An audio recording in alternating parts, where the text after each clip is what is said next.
Hello students, कैसे हैं आप सब। तो पिछले दो लेक्चर में हमने देखा कि इलेक्ट्रिक फील्ड लाइंस की शेप क्या होती है इंडिविजुअल चार्जेस के वजह से और प्लस और माइनस के कॉम्बिनेशन की वजह से। इस लेक्चर में हम ये देखेंगे कि वेक्टोरियली इलेक्ट्रिक फील्ड लाइंस को कैसे रिप्रेजेंट कर सकते हैं। आपको पता है कि वेक्टर, जो भी क्वांटिटी वेक्टर होती है उसकी भी एक पर्टिकुलर रिप्रेजेंटेशन होती है। और वो क्या होती है रिप्रेजेंटेशन, याद करिए। आपको पता है कि अगर कोई एक वेक्टर क्वांटिटी है उसमें एक लाइन सेगमेंट होता है और एक एरो हेड होता है। एक लाइन सेगमेंट होती है और एक एरो हेड होती है। इसको हम लोग बोलते हैं टेल ऑफ द वेक्टर, इसको हम लोग बोलते हैं हेड ऑफ द वेक्टर, या इसी को इनिशियल पॉइंट बोला जाता है और इसको टर्मिनल पॉइंट भी बोला जाता है। और एक बात याद करिए, आपको याद आएगा, सोचिए, ये जो लाइन सेगमेंट है इसकी जो लेंथ है ये बेसिकली मैग्नीट्यूड को रिप्रेजेंट करती है। वेक्टर में जितनी लंबी ये लाइन सेगमेंट होगी उतनी ज्यादा मैग्नीट्यूड होगी। और एरो जो है वो डायरेक्शन को रिप्रेजेंट करता है। ये लाइन सेगमेंट किसको रिप्रेजेंट करता है? ये लाइन सेगमेंट मैग्नीट्यूड को रिप्रेजेंट करता है और ये डायरेक्शन को रिप्रेजेंट करता है। ठीक है। और हमें ये बात पता है कि इलेक्ट्रिक फील्ड लाइंस भी एक वेक्टर क्वांटिटी है। ठीक है, तो हम लोग इलेक्ट्रिक फील्ड लाइंस को वेक्टोरियली रिप्रेजेंट करेंगे। आइए देखते हैं। सबसे पहले प्लस चार्ज।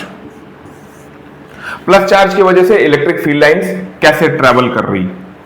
तो प्लस चार्ज की वजह से इलेक्ट्रिक फील्ड लाइंस हमेशा बाहर की ओर निकलती है, ऐसे हर डायरेक्शन में, ऐसे, ठीक है, ऐसे, ऐसे, ऐसे।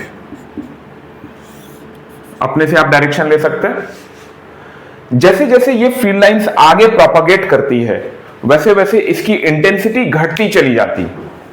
यानी इसकी जो मैग्नीट्यूड है, इसकी जो इंटेंसिटी है, इसकी जो स्ट्रेंथ है वो घटते चली जाएगी। चार्ज के नजदीक रहेगी तो बहुत ज्यादा इंटेंस है, चार्ज से जैसे जैसे दूर होगी तो इंटेंसिटी घटने लगेगी।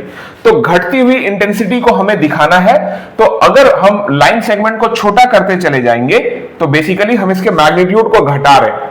जैसे अभी मैंने इतना बड़ा लाइन सेगमेंट बनाया, इसके जस्ट बाद मैं थोड़ा छोटा बनाऊंगा, इसके जस्ट बाद थोड़ा और छोटा बनाऊंगा, वैसे ही थोड़ा छोटा, थोड़ा और छोटा, थोड़ा छोटा, थोड़ा और छोटा।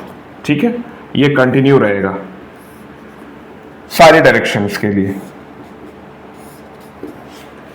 ये लाइन सेगमेंट्स जो छोटी हो रही है, बेसिकली जैसे जैसे आगे बढ़ रहा है लाइन सेगमेंट छोटी हो रही है।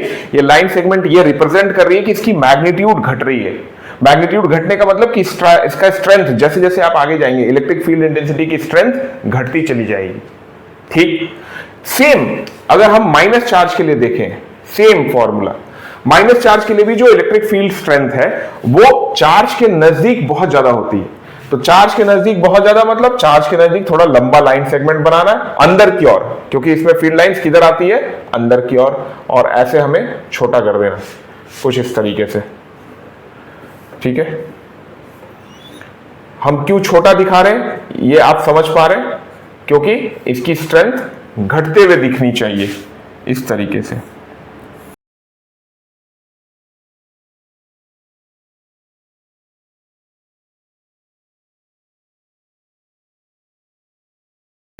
तो ये वेक्टोरियल रिप्रेजेंटेशन है इलेक्ट्रिक फील्ड लाइंस का। हम वेक्टोरियली इसको ऐसे रिप्रेजेंट करते हैं। ठीक है, उम्मीद करते हैं ये लेक्चर आपको समझ आया होगा। अगर इसमें कोई डाउट है तो आप कमेंट सेक्शन में जरूर लिखेंगे। हम लोग मिलते हैं अगले लेक्चर में एक और इंटरेस्टिंग टॉपिक के साथ। और वीडियोस में क्या कुछ सुधार चाहिए इसके लिए भी आप प्लीज कमेंट बॉक्स में लिखिए। ओके, मैं ट्राई करूंगा उस चीज को इनकलकेट करने के लिए। तब तक के लिए थैंक यू।